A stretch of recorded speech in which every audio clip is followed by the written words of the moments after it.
Hello again, everybody. This is Stan Scott with Foggy Bottom Line Media. And this is Scott Konopasek. We're recording on Tuesday morning. It's December 16th, in what will probably be the last Foggy Bottom Line podcast before 2026.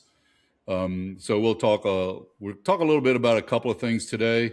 We're quick update on the Rural Caucus election that happened over the weekend, and then some events in the news. A couple of shootings, one in Australia, one in Brown University, and then, of course, Rob Reiner was murdered, apparently by his son, and Trump's response to that was an interesting one. Before we get started, though, just a quick reminder: go ahead and hit that subscribe button, hit the little bell so you'll get notifications when we have new content up. And at the end of the podcast, Scott and I will talk a little bit about some things we have coming up. So Scott, we sat in on the Rural Caucus. We had the reorganization on Tuesday night, the meeting, and then the election was on Saturday morning. Folks, you remember Mike McGurr joined the podcast last week, and you can go back and take a look at that show to see what kind of things he was talking about. A few of us ran for leadership positions in the Rural Caucus. Scott, you know how this works, but the viewers may not. These Democratic Party sort of caucuses have what they call an executive committee. And so they'll have a chair and a vice chair, and then they have sort of junior vice chairs for things like fundraising and membership and communications. So I ran for the fundraising vice chair. I did not win. Didn't really expect to win. I think we were really kind of running an insurgent campaign, trying to get a couple of little things changed. And let me go ahead and congratulate Roberta Thacker Oliver for her win as the new chair, and her team, which will take over. And Roberta, Dustin Keith won the fundraising chair. And Dustin, I'm here to help you any way I can. Just reach out and let me know. So that's the update on that, Scott. What do you think of what kind of changes do you expect to see in the Rural Caucus going forward? I think they're building on a solid foundation. Yeah, I'm not sure exactly what changes they're going to roll out, but I'll talk just a second about the value of insurgent campaigns.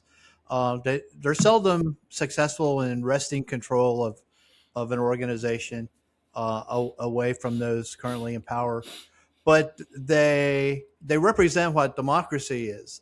It's differences of opinions, sharing ideas, making sure that there's communication and accommodation. So if usually in caucus elections, at least my experience is they're not contested, and it's kind of like a done deal. It's been decided in advance. Right. By who knows who. So there's no real need for accountability or making speeches or trying to persuade anyone about the value of their ideas. But when there is a contest, and in this case, you call it an insurgency, it really makes the system have to work. You have to have an election. You have to give people the microphone to say what they think, and it holds those who do get elected accountable to a larger group who now have the realization that they're being watched and observed, and it can be a very positive thing by bringing new energy, positive energy, other points of view into the organization.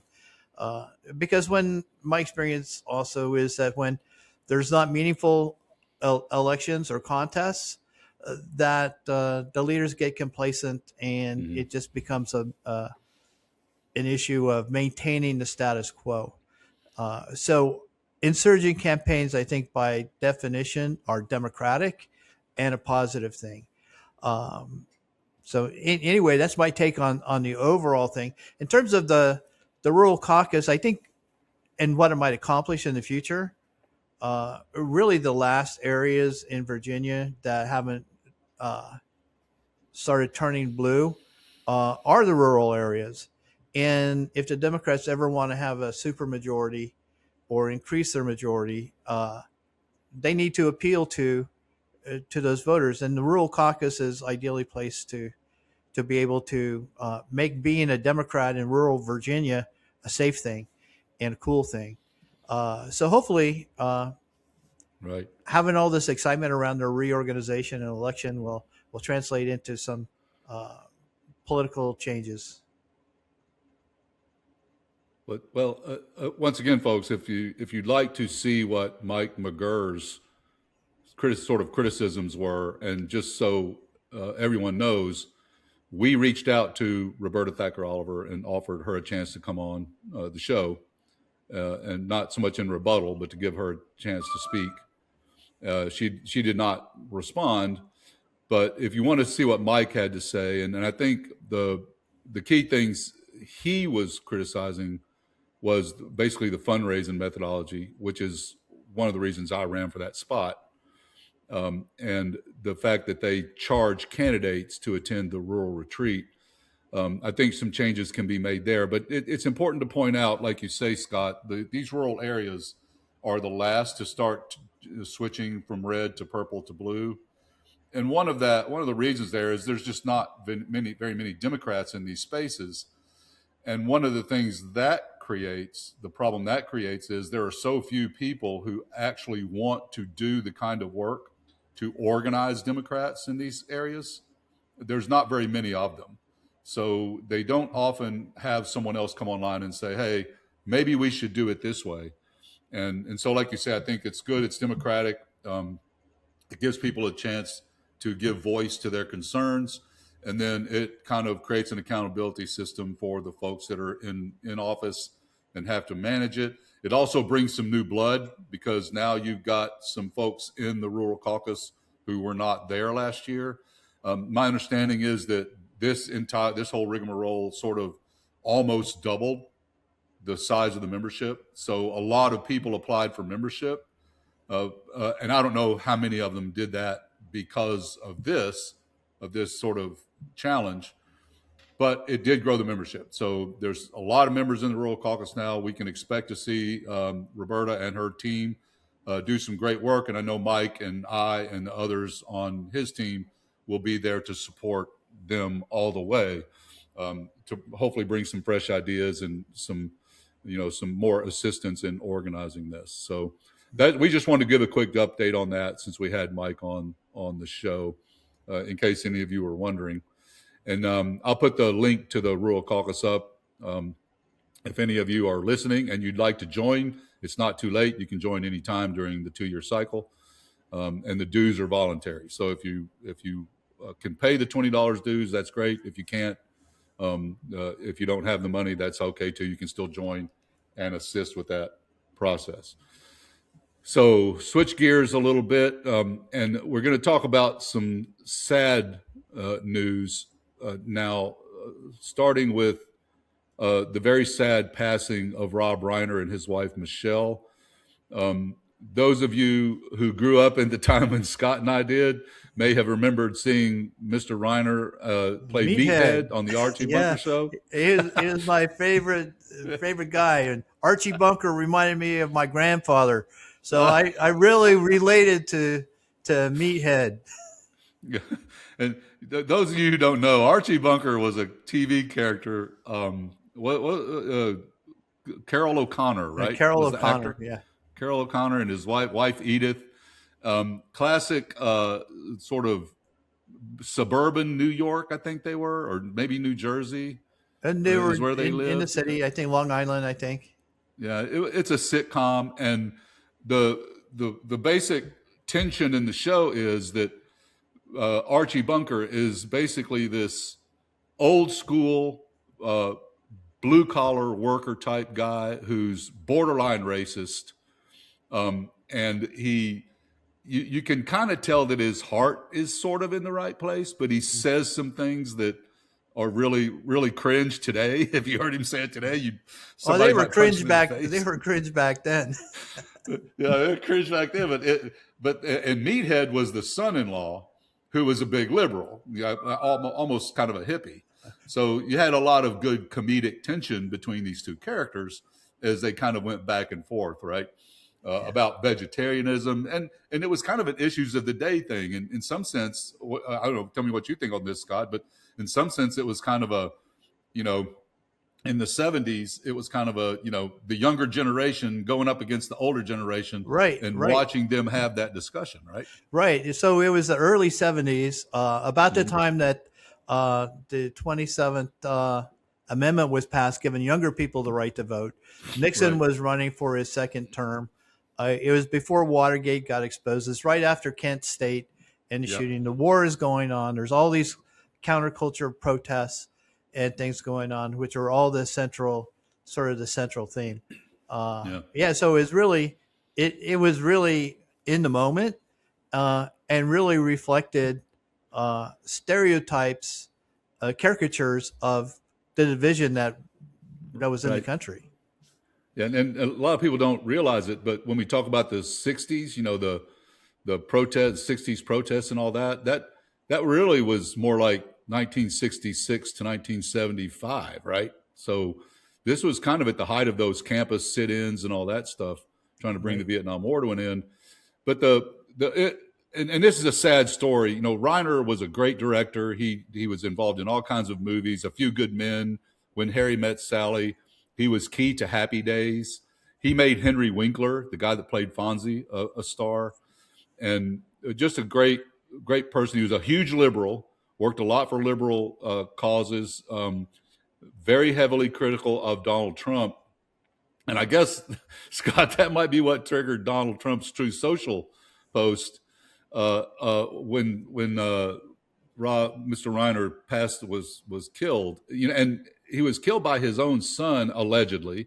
This is what police think now, who was an addict and had mental health issues. So that makes it even that much more sad, is that this young man couldn't get the help, even in a wealthy family, couldn't get the help he needs.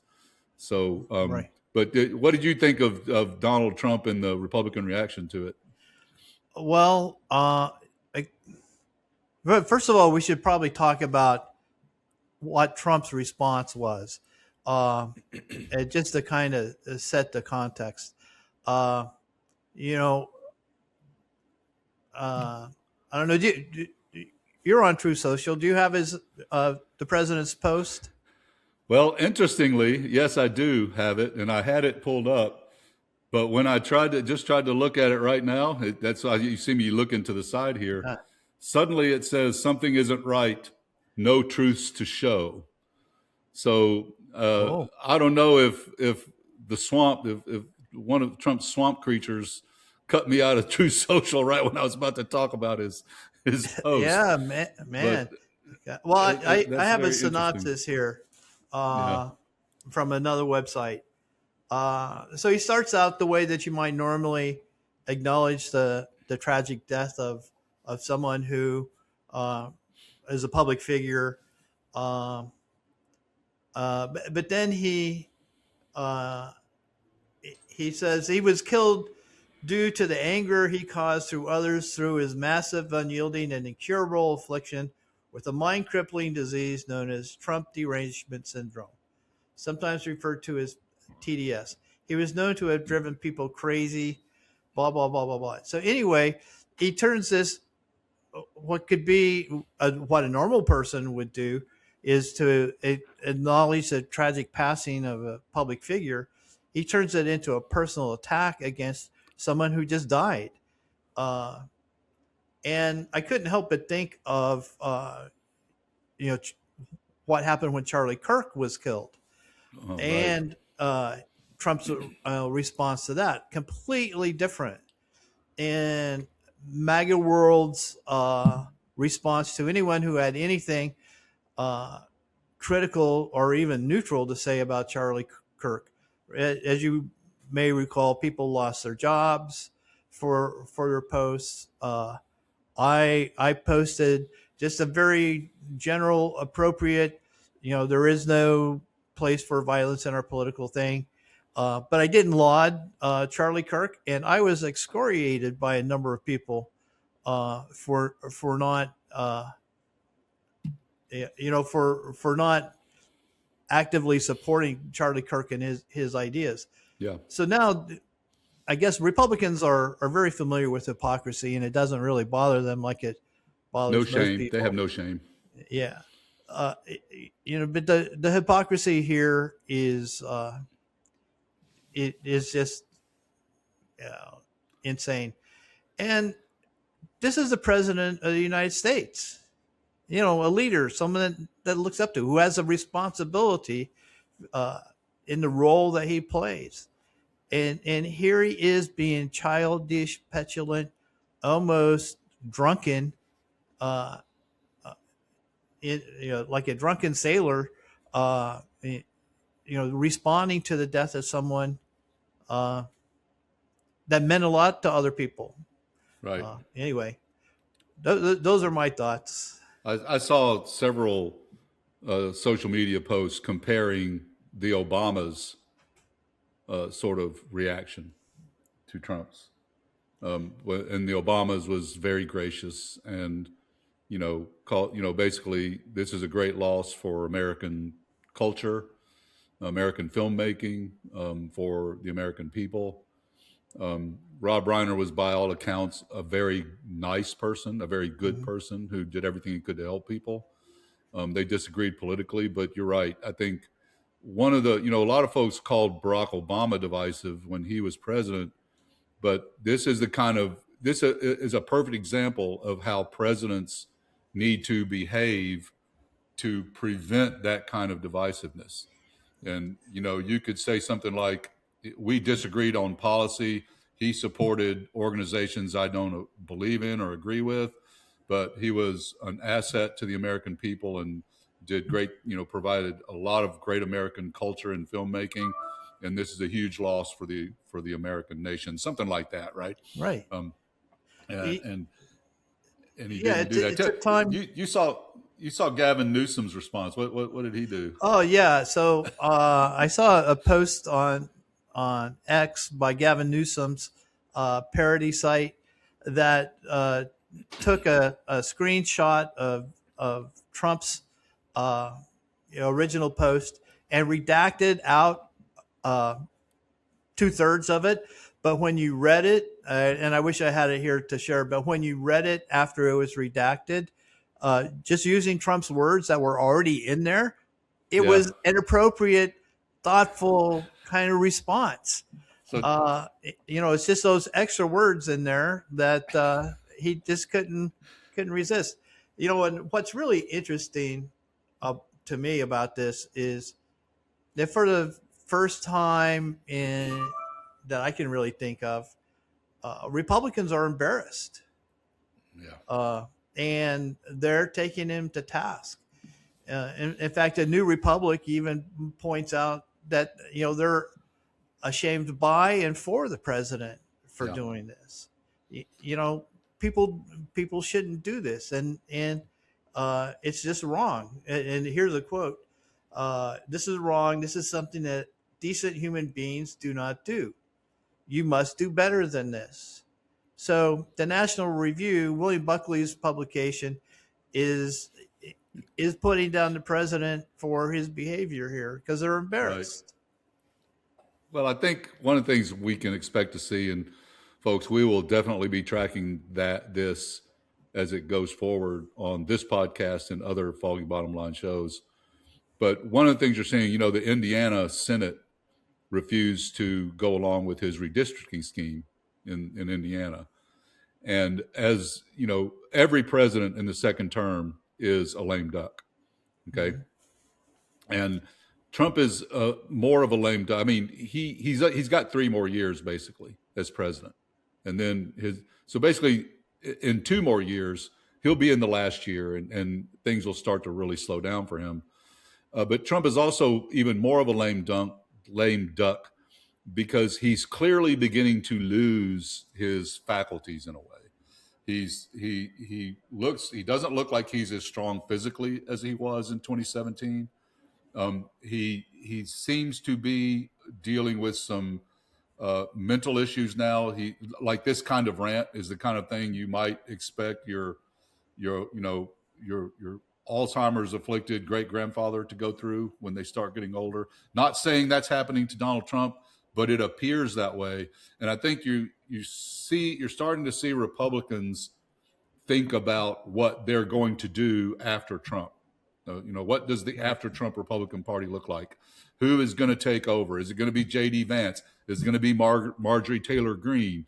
Is it going to be Johnson? What public figures, what Republicans are going to be the ones that step in and fill what will be a huge power vacuum when Donald Trump leaves office or passes away or has to step back because of his own mental and physical.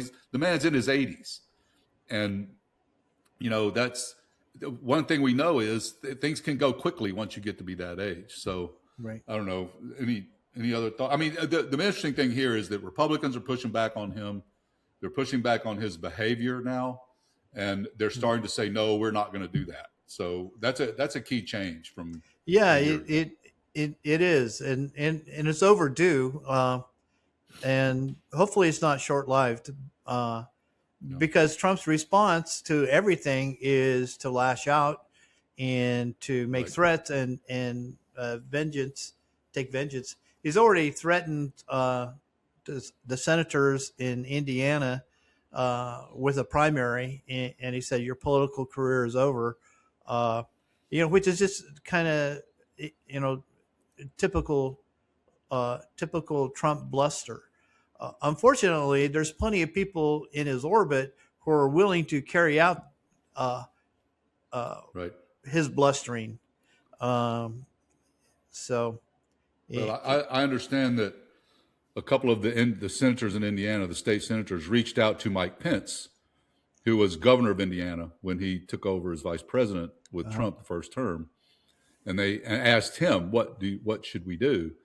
And he said, the reports are that he told them, well, you should do what you think is the best thing for Indiana.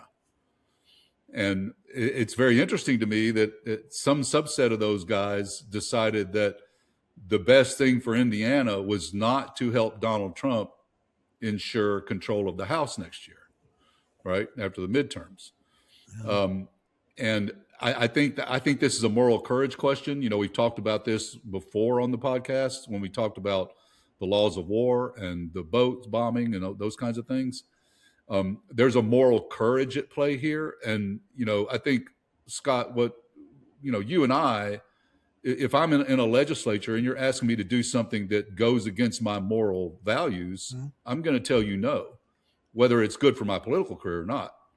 Right. Right. And that's the military thing that we that was indoctrinated into us in the military, is that you have to do what's right.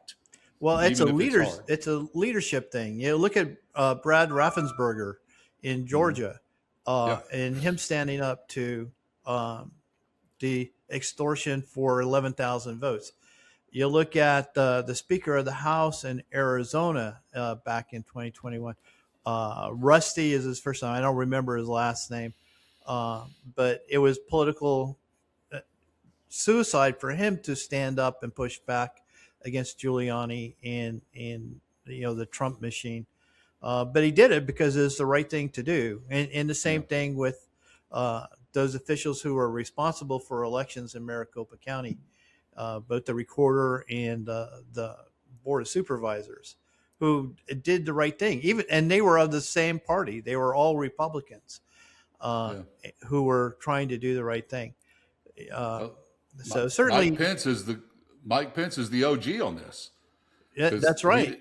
He didn't do what they told him to do when they were counting the electoral votes. Right? He said, "I'm not doing that. That's not the way it works." Yeah. Well, it took him 4 years to get there, but he got there. Well, there is that, and did you see, real quick before we shift topics? Did you see that the MyPillow guy is running for governor of Minnesota? Yeah, I did. Apparently, he settled his bankruptcy and paid all of his the judgments against him or something. And he feels like he can get out there and that'll be an interesting campaign to follow over the course of next year. Next year is going to be interesting, folks. These midterms are going to be very hard fought. Some folks think Texas could be in play, so. And if Donald Trump is going off the deep end again on someone like Rob Reiner and irritating Republicans who they just don't like the look. They also don't like the look of the ICE stuff that they're doing, right? Right.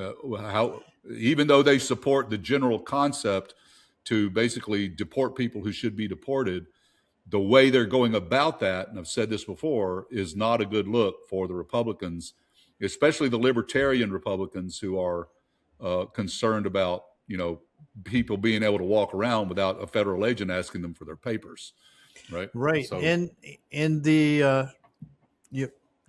pundits say that Trump picked up a lot of Hispanic support in the last election in 2024, and indications are that he's losing any support among the Hispanic population that he may have picked up, because although they want people to be deported if they're not here legally, the cruelty, the fear, and the larger scope of what they're doing that endangers anyone who's brown and speaks Spanish, is not what they signed up for. But right. We'll see. So more to come on that as we track the elections next year, both here in Virginia and nationally. It's going to be very interesting, and very, very different political landscape if the Democrats can capture either the House or the Senate. It's a heavier lift in the Senate, but this should be a blue wave election, just like you saw in 2017. So one more little topic. Let's switch real quick. We're getting up close to 30 minutes, and this is the last podcast of the year, we think, because I'll be traveling a little bit. We want to try to keep this one a little bit short, but I do want to talk a little bit, and we'll have more to come on this early in January. But you had two big shooting events, two big sort of mass shooting events this last week. One in Australia, right? That looks like it was an attack on Jewish people. It was a Jewish gathering for the first day of Hanukkah in Bondi Beach in Australia. And it looks like this was a terrorist attack, basically, in support of Palestinians. Those of you who want to see my thoughts on the Israeli-Hamas fight, I posted something on the website yesterday, a written thing. I may or may not do a video on that before it's all over. But this looks like a terrorist attack in support of Palestine. It targeted Jews, which this is definitely anti-Semitism. This is definitely a terrorist attack. In the U.S., at Brown University, right in the middle of final exams, a mass shooter killed, 9 kids? Is it up to 9 now? This is it's hard to follow a moving target. It's hard to follow all of these killings and keeping track of it. It's definitely a moving target, and they have not, as far as I know, unless they caught him this morning, they have not caught the person who did it yet, which is interesting. This always generates a discussion of gun control and what we can do about curbing this gun violence. Australia, they heavily restricted firearms years ago after a big mass shooting, and it worked. This is the first mass shooting they've had in 2 decades or something like that. And they also have far fewer gun deaths, not just from mass shootings, but also from domestic abuse, from suicide. Right? If you're a male and you have a gun in the house, you're something like 40% more likely to commit suicide successfully than someone who doesn't. So, Scott, we can jump into this in more depth later when we know more about both of these events. But what are some initial thoughts on what's doing? Is it mental illness? Is it just the ubiquity of all these firearms and very powerful military? It's all the above. It's all the above. Right. And ironically, the trend in 2025 of gun violence in the United States or mass shootings is actually down. It's on the downward slope. But I think the nature of the mass shootings that we have had in this last year has changed. That to be more politically motivated Hmm.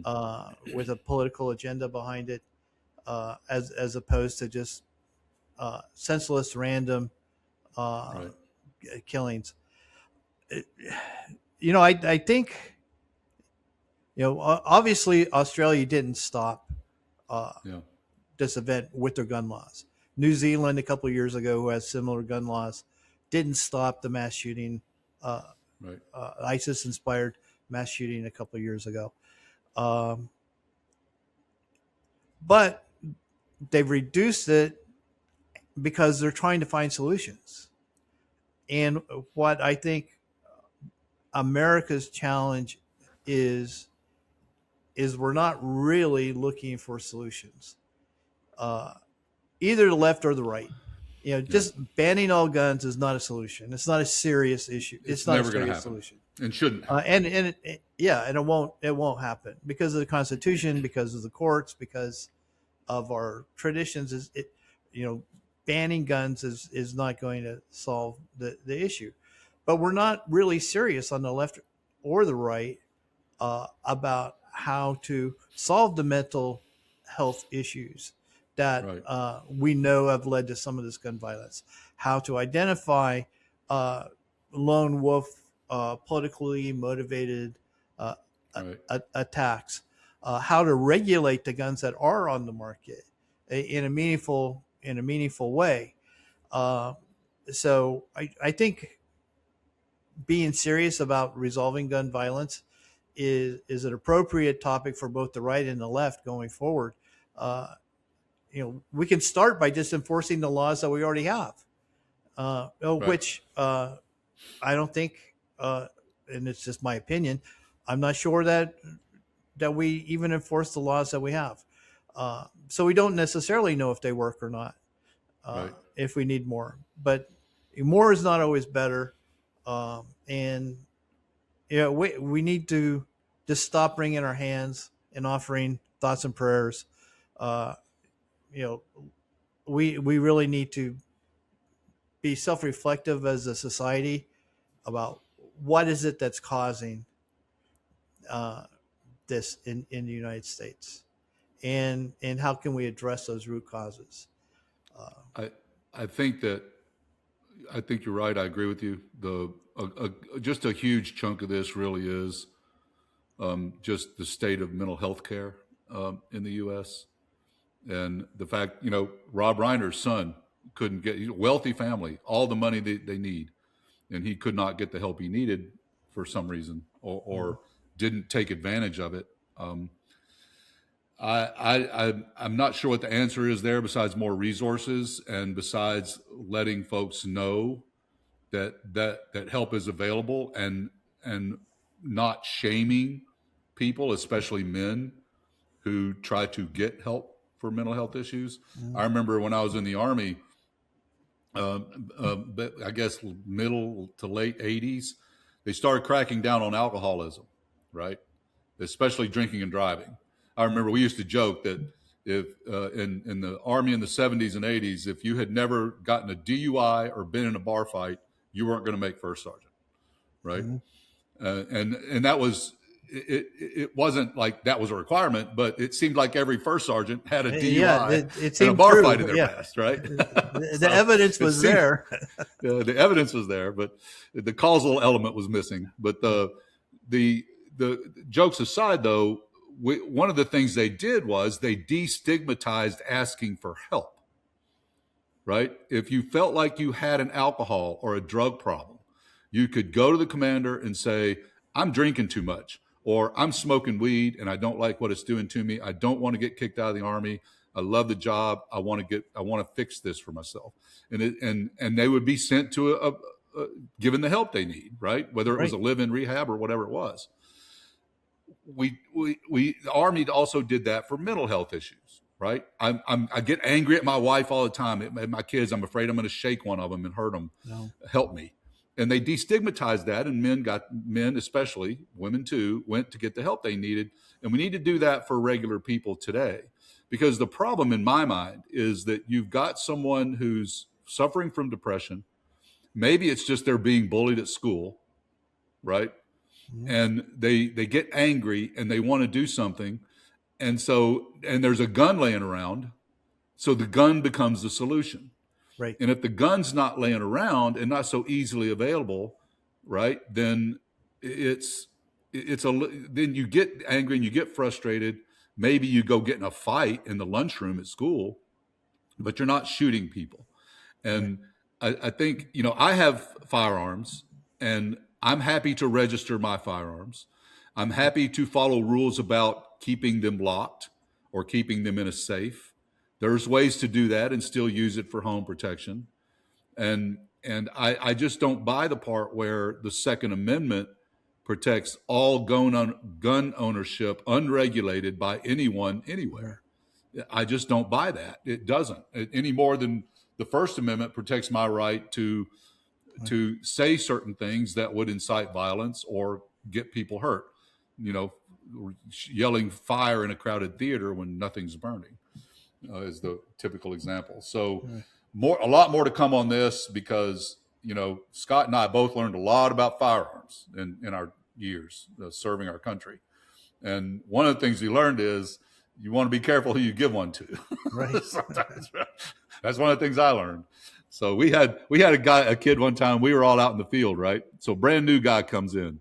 He shows up. They're in processing this guy, but someone's got to guard the motor pool, right? Because we didn't take everything with us. So and back in those days, M1911A1, 45 caliber pistol, and you had live rounds when you were on guard duty. So this dude goes to guard duty. His shift is over. He's waiting for his relief to get there. He takes out this weapon, locks and loads it, and fires 8 rounds into the air. And when asked why he did that, he said, "Well, I thought I was supposed to get rid of the bullets before the shift was over." Yeah, it had to clear the magazine. Yeah. Yeah, that was how he cleared the magazine. It was like, dude, no. So you got to be careful who you give these things to. But this is a serious issue, folks. It's really gun violence in this country is a problem. The key problems are domestic abuse and suicide. And if you're watching this and you're part of the Virginia Citizens Defense League, or someone who is, that's the group that marches on the Capitol every session to defend Second Amendment and gun rights. And one of their key arguments is that they need their firearms to protect themselves against government tyranny. And so my question for them is, what about the government tyranny ICE is bringing to us by going through our neighborhoods, snatching people off the street with no warrant, no probable cause other than their skin color or their language, and arresting American citizens and then forcing them to demonstrate that they are, in fact, a citizen? And I don't know about you, but I don't carry my passport everywhere I go. Yeah. Right. Man, I think you just opened a big can of worms with that question. And something for us to dwell on. And again, in my mind, it comes back to the hypocrisy that we've grown so accustomed to, that what's wrong or bad in one case is fine in another case. But yeah, the contrast between the absolutist Second Amendment folks and their motivation, quoting Thomas Jefferson about every democracy needs to occasionally water its roots with the blood of patriots and all that stuff, versus what we're seeing, ICE and Border Patrol and all these federal law enforcement folks doing. Well, just to be perfectly clear, I am not advocating that anyone pull their firearms out and shoot ICE agents, right, as some kind of defense against government tyranny. I am not advocating for that. But if you're arguing that one of your key reasons for wanting to have a firearm is to do just that, then I have to ask you, where is that coming from? Because this looks a lot like federal agents coming into your neighborhood and snatching people off the street. And that looks like a little bit of federal overreach to me. I'm absolutely all for deporting people who need to be deported, especially criminals, hard criminals, right? And I think the techniques should change. And I think Republicans are starting to see that as distasteful too. But I'm not advocating violence against ICE agents. We should be cooperating with law enforcement.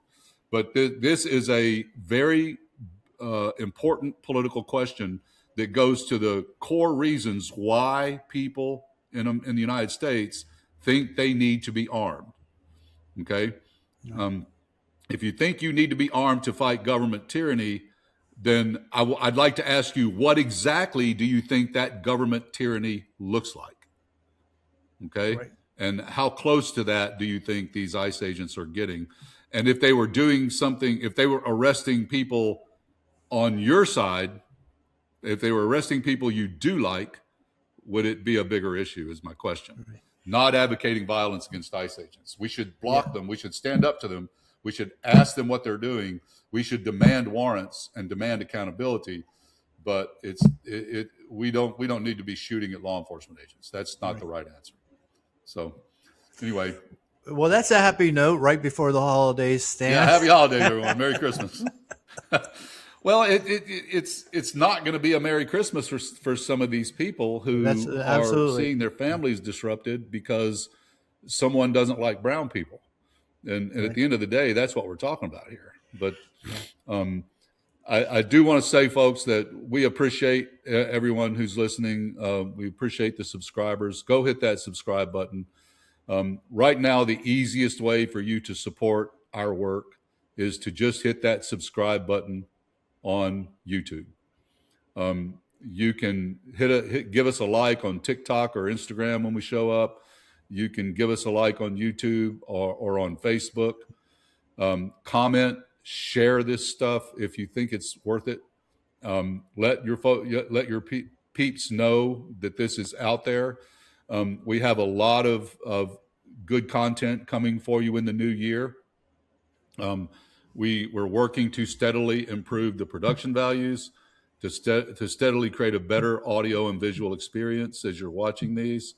And I'd like some feedback on when you watch. I mean, I listen to podcasts and watch this kind of stuff while I'm making dinner, while I'm on my walk or my bike rides. I listen in the car when I'm traveling. So I'm not watching TV on YouTube in the car when I'm traveling, but I'm listening to it, through the speakers. And I'm curious to know how you guys are taking this, what you're using it for. And we would love to have any feedback you have, positive or negative, on what we're doing, what we're talking about, and all that. But just don't forget to hit that subscribe button. We are on Patreon. You can go on Patreon and donate to sort of throw some nickels in the tip jar if you'd like to do that. And you could send us the cup of coffee, money for a cup of coffee or a beer on Venmo if you're so inclined. Support us, but the best way right now, the easiest way, it's free, is to just hit that subscribe button on YouTube, if you would, please. So I guess I'm about done. Scott, any final thoughts? No, just kind of following up on what you said is we're going to keep talking. We're going to keep doing this. You need to help us do it better, and you need to help us make it more interesting to you. So please, please give us some feedback. And Stan, I know you're going to be spending time with family over the holidays. I am as well, and I hope all of our audience has similar plans to enjoy the spirit of the season, regardless of your faith, and to cherish those family relationships that really bring the richness to our lives. Very well said. And remember, if you love someone, tell them that, because you might not get another chance. Yeah. And that's just a sad fact of human life. It can change rapidly for anyone. So be thankful for what you have. Be thankful for the people in your life who bring you joy. If there's someone in your life who's toxic and not bringing you joy, maybe you should step away from them and find a different social group. But we're going to keep doing this. Like Scott said, we appreciate any support, any feedback. One more time, hit that subscribe button. And we will see you again in 2026 with a lot of new stuff. And just keep watching, keep letting us know what you think. And Scott and I will see you next year. Scott, happy Right. holidays, Merry Christmas. Enjoy the family. Enjoy all that food. And then we can talk about resolutions here in a couple of weeks. Yeah. And I guess we should wish everyone a happy new year. So happy New Year. We'll see you then. See you next year. Take care, everyone. This is Stan Scott with Foggy Bottom Line Media. Scott Konopasek saying goodbye. Happy New Year. We're signing off. Take care. Carry on. Everyone. Carry on. Stan Scott signing off. Take care, everyone. Have a happy Christmas, happy holidays, and a happy New Year.